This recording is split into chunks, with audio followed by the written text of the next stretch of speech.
Halo sobat, pernahkah kalian mendengar tentang berita ini? Ya, yaitu tentang jebloknya nilai tes kemampuan akademik atau TKA Matematika siswa SMA tahun 2025. Namun, sebelum membahas lebih lanjut terkait isu ini, izinkan saya untuk memperkenalkan diri terlebih dahulu. Perkenalkan, saya Inyoman Karyata dengan NIM 24130111015 dari kelas 3E. Nah, di video kali ini saya akan mengajak kalian untuk lebih dalam membahas terkait isu ini dan juga solusi apa yang dapat kita berikan untuk menangani pendidikan di Indonesia. Nilai TKA Matematika SMA 2025 ini nilainya jeblok ya. Tapi kata Dikdasmennya bukan salah muridnya. Terus salahnya siapa kira-kira?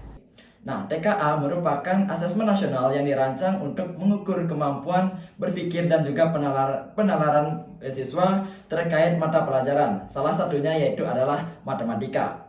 TKA ini menuntut pemahaman konsep, literasi numerasi, serta kemampuan pemecahan masalah dalam kehidupan nyata. Nah, namun pada tahun 2025, hasil TKA Matematika justru menunjukkan penurunan yang cukup tajam. Nah, kondisi ini tidak bisa dilihat semata-mata hanya dikarenakan dalam kegagalan siswa dalam pembelajaran, melainkan sebagai sinyal adanya persoalan yang lebih mendasar dalam sistem pendidikan. Menangani hal ini, Menteri Pendidikan dan Menengah menyampaikan pernyataan penting. Nah, ia menegaskan bahwa rendahnya nilai TKA ini bukan karena kemampuan siswa, melainkan kemungkinan karena cara mengajarnya dan juga buku yang digunakan untuk pembelajaran belum cukup untuk mendorong siswa untuk belajar secara aktif dan juga optimal. Nah, pernyataan ini menegaskan bahwa fokus evaluasi seharusnya diarahkan pada sistem pembelajaran, bukan hanya sebatas ke peserta didik. Nah, jika kita cermati lebih jauh, jebloknya nilai TKA ini menunjukkan adanya ketidaksinkronan antara tujuan kurikulum, proses pembelajaran di kelas, dan juga bentuk asesmen nasional yang diterapkan di Indonesia. Nah, ketika kita kaitkan lebih lanjut mengenai dalam kurikulum Merdeka, pembelajaran matematika ini dirancang untuk menumbuhkan kemampuan berpikir kritis, penalaran logis, serta pemecahan masalah yang melalui pendekatan kontekstual. Namun kenyataannya, pembelajaran di kelas masih banyak berorientasi pada soal-soal semata dan juga hanya berupa hafalan-hafalan rumus. Sehingga hal ini membuat siswa kesulitan dalam berpikir, memahami konsep dan juga berpikir kritis. Akibatnya, ketika TKA ini menghadirkan soal-soal yang menuntut analisis dan penalaran tingkat tinggi, banyak siswa itu mengalami kesulitan. Mereka belum terbiasa mengaitkan konsep matematika dengan konteks nyata, menyusun strategi penyelesaian, dan juga menyelesaikan proses berpikir secara runtut. Nah, kondisi ini juga diperkuat oleh implementasi kurikulum Merdeka yang belum merata di Indonesia. Nah, banyak guru itu berada dalam tahap adaptasi, baik dalam penyusunan modul ajar, menerapkan pembelajaran berdiferensiasi, maupun melakukan asesmen formatif yang belum bermakna. Nah, pendampingan ini sering lebih menekankan pada aspek administratif dibandingkan pada penguatan praktik pedagogis di ruang kelas.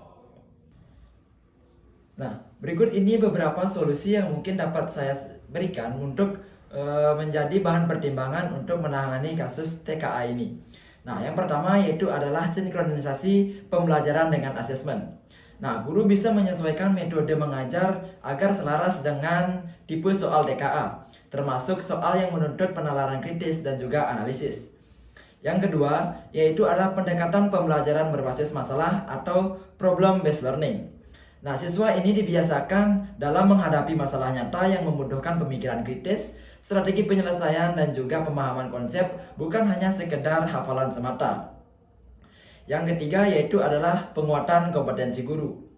Nah, pelatihan ini difokuskan pada pedagogi dan strategi pembelajaran matematika agar guru ini mampu menyusun modul ajar dan juga asesmen yang menantang dan juga kontekstual.